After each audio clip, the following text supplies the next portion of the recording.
Hello, in front of me I've got Samsung Smart TV and Alcatel 3T10. In this video I'll show you how to cast screen from smartphone to TV using YouTube app.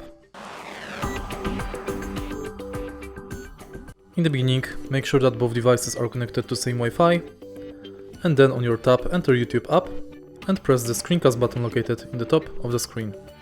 Select your TV.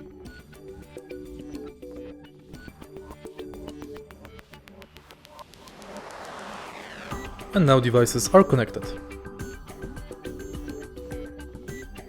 Now, select any video you want to play on your TV on your tab.